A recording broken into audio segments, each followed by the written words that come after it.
नमस्कार मित्रांनो, आजही मी एक खूप इंटरेस्टिंग गोष्ट तुमच्यासोबत शेअर करणार आहे। आपल्यापैकी बऱ्याच लोकांना माहीत नाही की शेतीचा शोध हा पुरुषांनी लावलेला नसून स्त्रीने लावलेला आहे। त्याचबरोबर पूर्वीच्या काळी लग्न झाल्यानंतर स्त्री पुरुषाच्या घरी जात नव्हती, पुरुष स्त्रीच्या घरी येत होता किंवा दोघांपैकी कोणाच्याही घरी राहिलं जात होतं। चला तर बघू मग याचा इतिहास।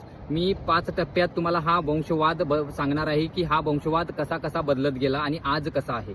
तर मित्रांनो, एकदम सुरुवातीचा काळ म्हणजे पुरापाषाण युगात मनुष्य हा हंटर गॅदरर होता। म्हणजे पुरुष हा हंटिंग करायचा म्हणजे शिकार करायचा आणि स्त्री काय करायची, गॅदरिंग म्हणजे सुकामेवा गोळा करायची। या काळात समस्थानिकता होती, म्हणजे एखाद्या पुरुषाला स्त्री आवडली तर स्त्री पुरुषाच्या घरी जात नव्हती, त्यांना दोघांना एका कुठल्या टोळीत राहायचं आहे ते त्यांनी ठरवायचं, स्त्रीच्या टोळीत की पुरुषाच्या टोळीत, म्हणजे समस्थानिकता होती, कुठंही राहा। त्यानंतरचा काळाला नवपाषाण युग। नवपाषाण युगात स्त्रियांनी शेतीचा शोध लावला, सुकामेवा शोधायला गेल्या आणि तिथं शेतीचा शोध लागला। त्यामुळे काय व्हायचं की शिकारीची निश्चितता नव्हती, रोज शिकार मिळत नव्हती, पण स्त्रियांना रोज शेतीतून मिळणारं धान्य रोज मिळायचं। त्यामुळे स्त्रियांचं वर्चस्व वाढलं आणि पुरुष स्त्रीच्या घरी राहायला जाऊ लागले। त्यामुळे कोणती स्थानिकता आली, मातृस्थानिकता, म्हणजे त्यावेळेस स्त्रियांचं वर्चस्व, स्त्रियांच्या हातात सत्ता होती किंवा पॉवर होती।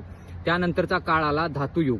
धातुयुगात नांगराचा शोध लागला आणि नांगरासाठी तुम्हाला बैल लागतो। बैल आणि जो नांगर आहे हे हँडल करायला मसल पॉवर जास्त लागते आणि बैलाचं प्रजनन करण्यासाठी तुमच्याकडे गोधन म्हणजे पशुधन पाहिजे आणि ह्या गोधनाची रक्षा करणं म्हणजे खूप मोठी मिलिटरी पॉवर लागायची। मिलिटरी म्हणजे मसल पॉवर, तर ह्यासाठी तुम्हाला रात्रंदिवस पहारा देण्यासाठी सुद्धा मसल पॉवर खूप लागायची, युद्ध व्हायचे। म्हणजे या गोष्टीच्या नावाखाली म्हणजे मसल पॉवरमुळे स्त्रियांच्या हातातील सत्ता पुरुषांच्या हातात गेली। तर ह्या काळात कोणती स्थानिकता आली, पितृस्थानिकता, म्हणजे कारण पॉवर कोणाच्या हातात ट्रान्सफर झाली, पुरुषांच्या हातात।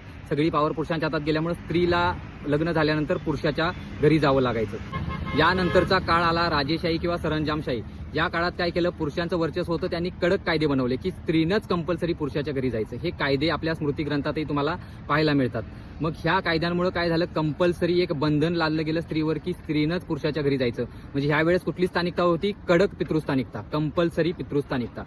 पुढे गेल्यानंतर जेव्हा इंग्रज भारतात आले, इंग्रजांच्या काळात पुरुषाला नोकरीसाठी बाहेर शहराच्या ठिकाणी जायला लागलं, त्यामुळे तो पुढे गेल्यानंतर 1-2 वर्षानंतर स्त्रीलाही मागून तिकडे घेऊन जाऊ लागला। मग त्या काळात कोणती स्थानिकता आली, नावाची कोणती, आपली जी नवस्थानिकता, म्हणजे नावापुरती नवस्थानिकता म्हणजे काय की एका नवीन घरात राहायला जाणार, पण मानसिकरित्या स्त्रीला माहित होतं की आपल्याला कुठं जायचं आहे, माहेर सोडून मेन जे मानायचे आहे आपल्याला ते सासरच मानायचं आहे। आणि आता आजच्या काळात ज्या ठिकाणी पुरुष आणि स्त्री समान कमवतात, समान गोष्टीसाठी भागीदारी करतात, तर अशा वेळेस मग एक स्वतंत्र नवस्थानिकता निर्माण होऊ लागली आहे प्रगत देशामध्ये, ज्यामध्ये पुरुष आणि स्त्री यामधला भेद मिटत चाललाय आणि पुरुष आणि स्त्री दोघं मिळून एक वेगळ्या घरात राहतील किंवा पुरुषाच्या राहतील किंवा स्त्रीच्या घरात राहतील आणि दोघांच्याही आई वडिलांची देखभाल करतील।